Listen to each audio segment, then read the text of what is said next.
ว้าว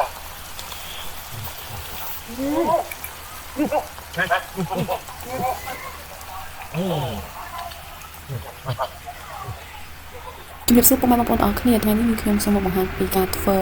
គោឡើងភ្នំបងប្អូនហើយសម្រាប់គ្រឿងផ្សំរបស់យើងមានដូចជាម្សៅស៊ុបស្ករសប៊ីចេងប្រេងខ្យងខ្ទឹមកំពង់ទាបេកូប៊ឺទឹកតៅហ៊ូក្រូចឆ្មានិងផ្លែពេលក្តោបការ៉ុតឬក៏ស្ពៃបកគោបងប្អូនអាចដាក់បន្លែតាមចំណង់ចិត្តបងប្អូនបានណាទឹកតៅហ៊ូក៏ដូចគ្នាដាក់តៅហ៊ូមកណាក៏បានដែរបងប្អូនចូលចិត្ត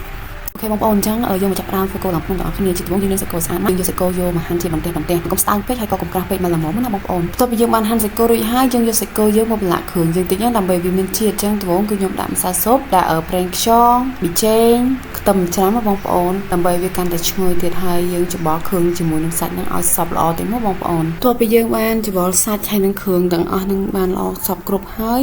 គឺយើងចាប់ផ្ដើមគូសពងទាយើងដាក់ខ្ញុំដាក់ចំនួន3គ្រាប់បន្ទាប់ពីយើងបានគូសពងមាន់រួចហើយយើងអាចច្របល់សាច់ជាមួយនឹងពងមាន់ហ្នឹងបាយបញ្ចូលគ្នាតិចទុកសាច់គោហ្នឹងមកឡៃសិនណាបងប្អូនយើងងាកមកធ្វើទឹកជ្រក់របស់យើងវិញគឺទឹកតៅហ៊ូអញ្ចឹងជាដំបូងទឹកតៅហ៊ូគឺយើងមានគ្រឿងផ្សំដូចជាស្ករប៊ីចេងទឹកដោះគោឆៅមួយកំប៉ុងដែរមកហើយនឹងក្រូចឆ្មាបងប្អូនជាដំបូងបងប្អូនចាក់ទឹកតៅហ៊ូដាក់ចានម្លែកមួយសិនណាបងប្អូនហើយយើងទុកតកាក់វាដើម្បីងាយស្រួលយើងកិនវាឲ្យម៉ត់រួចពីយើងកិនម៉ត់ហើយយើងដាក់ស្ករយើងចូលមកបងប្អូនស្ករនេះប្រហែលជា2ស្លាបព្រាហើយ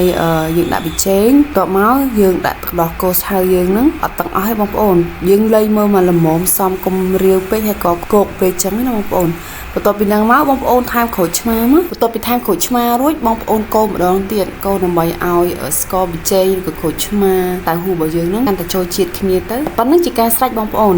អាចពិសាជាមួយនឹងសាច់គោអាំងបានយ៉ាងឈ្ងុយឆ្ងាញ់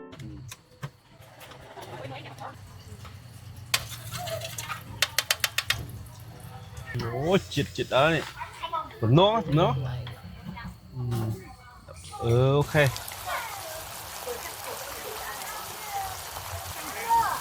ដាក់ក្រត់នេះក្រត់ហ្នឹងល្អណាស់ក្រត់នេះឆ្ងាញ់អូឈ្ងុយ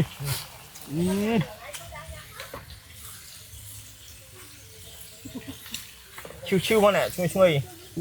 យអូចិត្តហ៎វ៉ា